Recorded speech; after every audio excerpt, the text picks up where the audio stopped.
And then right when I got the job, COVID hit.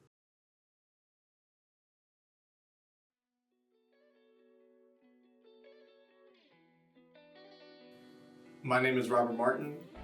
I am the area coordinator for Heritage and Constitution. As an area coordinator, my job is basically to service the RAs. Like really, I'm considered their supervisor, but in reality, I help them out with their jobs. So as an area coordinator, I have sometimes weekly, sometimes monthly one-on-ones with each RA. I supervise 19 of them. So that we'll all have meetings for about half an hour, just catching up on life, making sure that everything's going well. I'll ask them how their floor is doing, any future events that they want to host. They'll come to me and they'll discuss any serious situations that I might need to be aware of, and then if they need help with like, oh, I'm not sure what to do with this situation, or how should I approach this student with what information, I give them the advice that they need to be able to go and handle that. An RA is a resident assistant, and the resident assistant is assigned a floor or a section of the building, and they are in charge of making sure everybody on that floor is living in a comfortable, safe environment. At the beginning of the year, they make door decks for people so that their names are on their doors when they come in, making sure all the rooms are ready. And then when people actually move on the campus, it's like making sure lots of the community knows each other. They're able to come out and develop into a community that everybody can get along. Something that is very unique about my experience as a former RA and now an area coordinator is how much I've gotten involved with the student life here versus how much I got involved at Central Michigan University, which is where I was an RA. It's a big difference as far as how many students there are, and I feel like I made a huge impact at CMU. So it turns out my personality was pretty much like the exact fit that they were looking for, so I was like, okay, I can end up doing that. And then right when I got the job, COVID hit.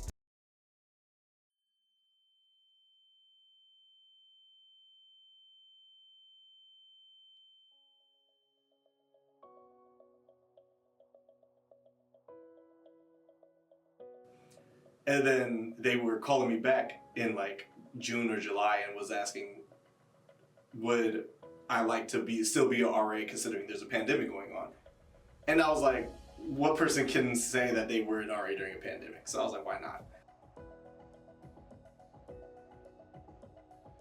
The most difficult part of it was the crazy situations that I had to deal with. Like there were many situations that I even had to take myself to counseling after taking other people to counseling, just to make sure like I was okay if I handled it right. Was I confident in my abilities to continue doing something like this? And I realized I'm a lot better than I thought, and I had to learn how to put myself in uncomfortable situations so I could be comfortable in the future.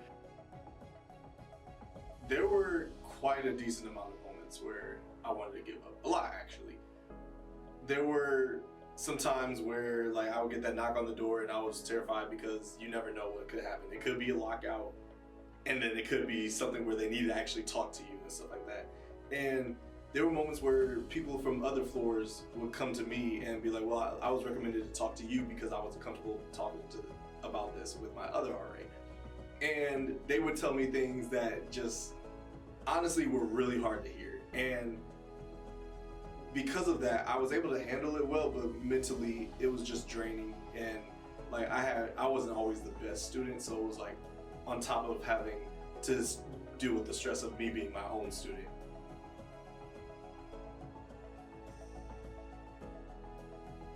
For future RAs, first off, do not get into this position if all you care about is the room and board. You will not enjoy your time being an RA if all you care about is getting it paid for, because there's more to it than that. And it's an experience. Like some people genuinely want to just be an impact on the floor. It just so happens that you get that type of benefit. My hall director was Tracy King. She's right here.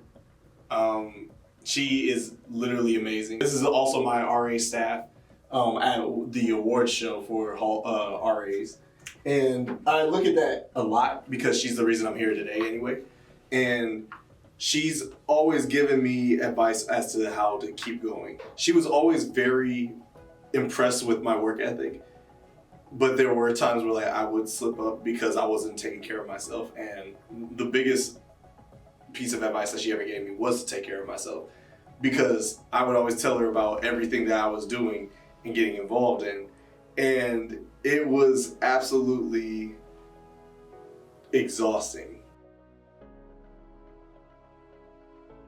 She always knew how much I wanted to be an NFL scout, but there was a time where our staff meeting was during the NFL draft, and I asked if I could skip the meeting to be in, like, to watch the NFL draft, and she said no, because it was a very important meeting, but our meetings were 2 hours long.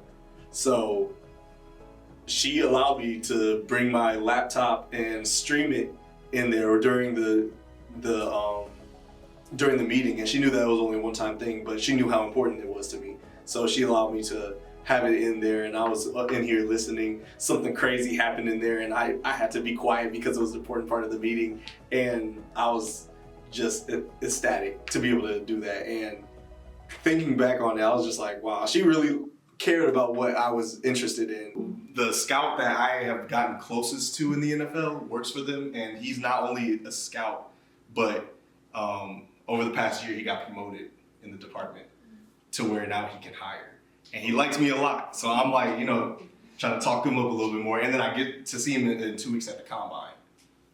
So then we get to talk a little bit more. But, that's a little side note. After I become a scout, I want to be a scout for at least a decade or two, and then become an NFL general manager a little bit after that. And at first that was like the only goal. I wanted to just focus on that, but I can't be an NFL GM without being an NFL scout first.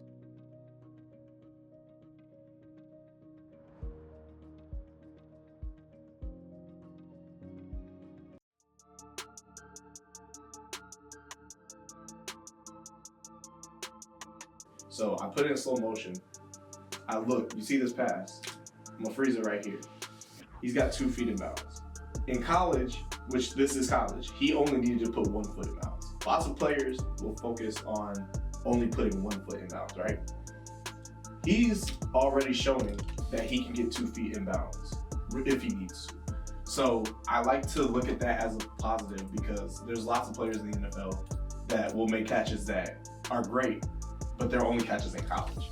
I like to look at that and then give him the props for that, because it's not the biggest positive that you can see, because it's not one of the bigger examples, but it's something that he's shown that he has the capability of doing. So that's the type of stuff that I like to look for when I'm evaluating a receiver.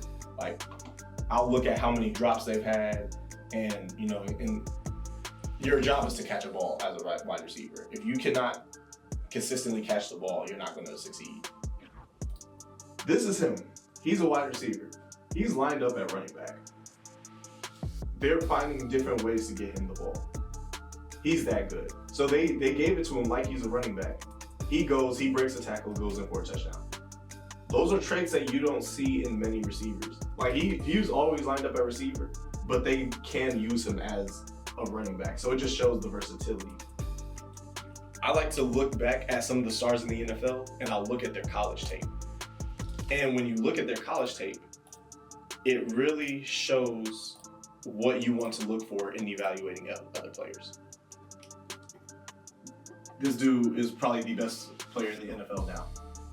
And he's really showing it, and I was looking at him during this, and I was just like, this dude's unreal. I need him on my team.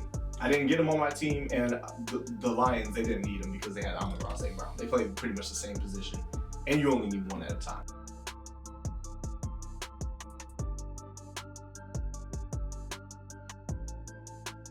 Make sure you surround yourself in an area that you are wanted and you're appreciated. Because if you're not feeling appreciated, you're not going to succeed, because mentally it's depleting. So if you know like you're having that type of fatigue, don't surround yourself with people that don't appreciate you. Definitely surround yourself with those people that are able to uplift you and have fun with you, because this world isn't easy.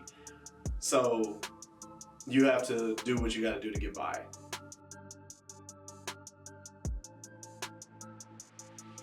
I'm beyond blessed to be able to be in this situation. And I advise anybody and everybody to work as hard as you can to get into that type of situation. Because although I'm still not where I want to be, I'm a lot better than what I was about what? Almost 10 years ago. Actually, no, 10 years ago. A full decade. And that's dang. It's kind of crazy to think about when you actually say it out loud. My words of advice to anybody: just don't give up. That's the number one thing. Please don't give up, because there's a lot more to this.